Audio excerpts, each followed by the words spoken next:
Un fallo judicial que absolvió a un médico que practicó aborto a dos mujeres que fueron violadas abrió el debate en torno a la aplicación de la despenalización de la interrupción del embarazo en tres causales. Por un lado, los tribunales ya están aplicándola desde el ámbito penal, pero en los centros médicos esta legislación requiere normas y reglamentos técnicos que tienen un plazo establecido por la ley.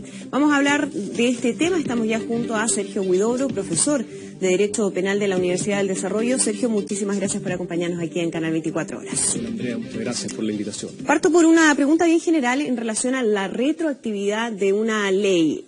¿Rige para todos los casos, solamente en casos especiales? ¿A qué se refiere en este punto? A ver, mira, la regla general en materia de normas penales es que las leyes penales no tengan efecto retroactivo, es decir, que apliquen solamente para aquellos casos que ocurran con posterioridad a su promulgación. Esta es una norma que está establecida tanto a nivel de la Constitución, en el artículo 19, número 3, y también está repetida esta misma norma por el Código Penal en el artículo 18. Siendo esa la regla general, es decir, que cualquier ley penal que se publique, que se promulgue, en estricto rigor, deba regir solamente los hechos ocurridos con posterioridad a su entrada en vigencia, a su promulgación, no puede regir con efecto retroactivo. Esa es la regla general. Ya. Sin embargo, hay una excepción, que es la que estamos viendo que se está aplicando en este caso, porque tanto la norma de la Constitución como la del artículo 18 del Código Penal dicen que esa regla general no se aplica cuando la nueva ley resulta ser más favorable para la persona que está siendo enjuiciada penalmente.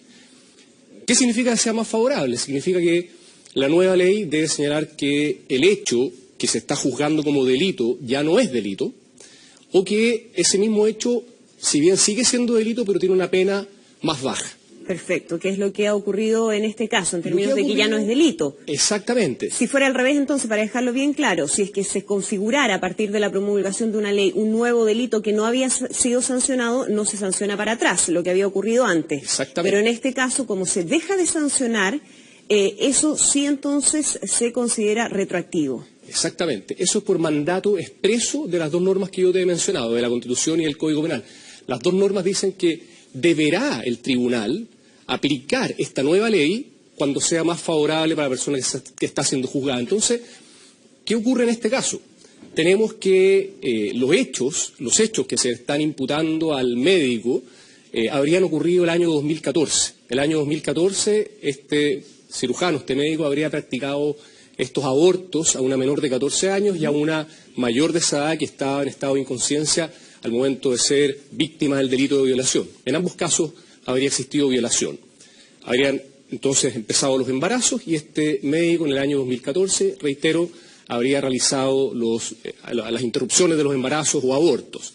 Como en esa época no estaba vigente aún esta nueva ley, esta persona es enjuiciada penalmente, el proceso empieza a avanzar y antes de que se dicte la sentencia condenatoria que probablemente se habría dictado en su contra y también en contra de la mujer mayor de edad que también estaba en calidad de imputada, claro. Antes de que eso ocurra, se promulga esta nueva ley que establece la interrupción del embarazo voluntario en las tres causales que todos conocemos, ¿no es verdad? ¿Y qué pasa? Tenemos entonces que la fecha o la época de los hechos delictivos, en esa época delictivos, eran el año 2014, se promulga la ley hace unos días atrás en el Patio de los Naranjos, según aparecía en la prensa. Días después de esa promulgación se dicta este fallo. Ojo, que el fallo se dicta antes de que la ley sea publicada, porque la ley fue publicada con fecha 23 de septiembre, Exacto. El sábado, recién pasado. Entonces mucha gente puede decir, pero ¿cómo es posible que una ley se esté aplicando de partida con efecto retroactivo y además antes de que haya sido publicada? En el diario oficial. En el diario oficial. Claro. Las publicaciones de Que las es la leyes se última realizan... etapa, ¿no?, del Exacto. trámite.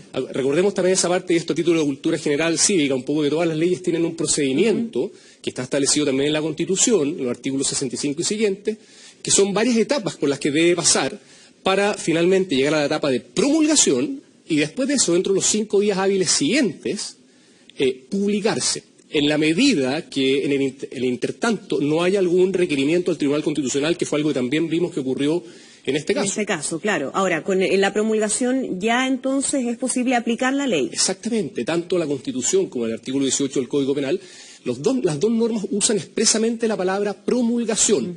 Basta que la ley haya sido promulgada para que, si bien es beneficiosa, deba aplicarse con efecto retroactivo. Ahora, en este caso, era una persona que estaba esperando entonces la condena en relación a los delitos que se estaban investigando. Fue justo antes de ser condenado, cuando se promulga la ley. ¿Qué pasa con aquellas personas que ya fueron condenadas por situaciones similares? ¿Para ellos no corre esa retroactividad? Sí corre. El mismo artículo 18, en otro inciso, señala que esta norma de aplicación retroactiva de la ley penal se aplica incluso respecto a aquellas sentencias que estén ejecutoriadas. ¿Ah? Por lo tanto, aunque esta persona ya hubiera estado condenada y incluso hubiera estado cumpliendo su condena, el tribunal, incluso de oficio, debería haber aplicado esta ley y haber entonces absuelto a la persona y haberla dejado libre si hubiera estado privado de libertad. Ya, o sea, eventualmente podríamos ver un caso de una persona que haya estado cumpliendo su pena y que se deje hasta ahí con la promulgación de esta nueva ley. Absolutamente. Perfecto. Es lo que debería ocurrir.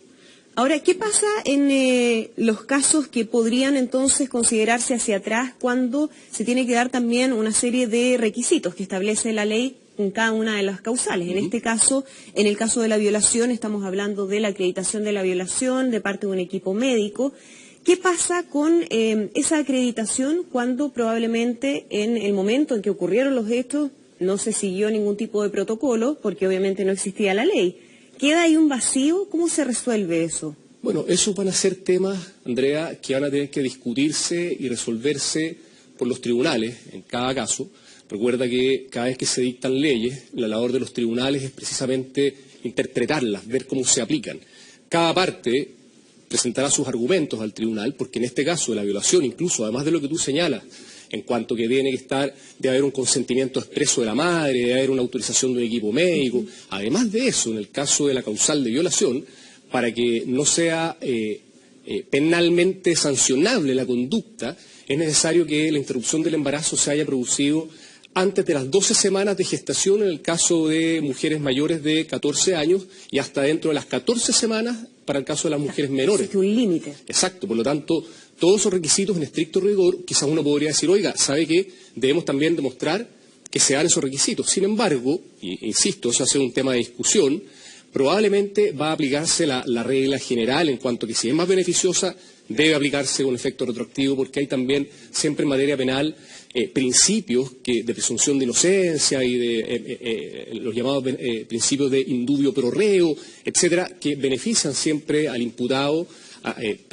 teniendo presente que la sanción penal siempre es la más grave de todas aquellas que puede imponer ordenamiento jurídico. Pero podría ocurrir entonces de un caso que ocurrió antes de la promulgación de la ley, donde no tenemos acreditación de la violación por parte de un equipo médico, no sabemos cuál fue el periodo gestacional en el que se realizó ese aborto y que aún así la justicia determine que sí debe regirse de acuerdo a la nueva legislación?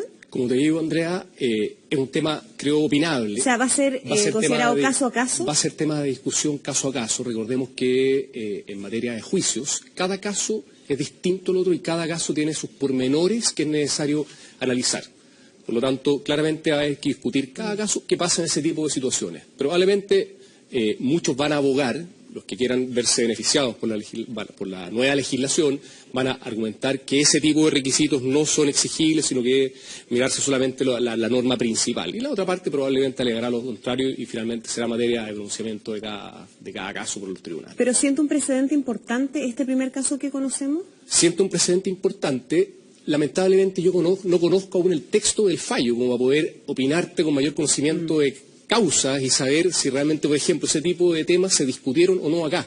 Yo conozco hasta ahora solo lo que ha aparecido en la prensa, que no nos informa sobre ese nivel de detalles. Por lo tanto, tengo muchas ganas de ver el fallo y para así poder ver, por lo menos en este primer caso, qué es lo que sucedió respecto a ese tipo de discusiones. Perfecto.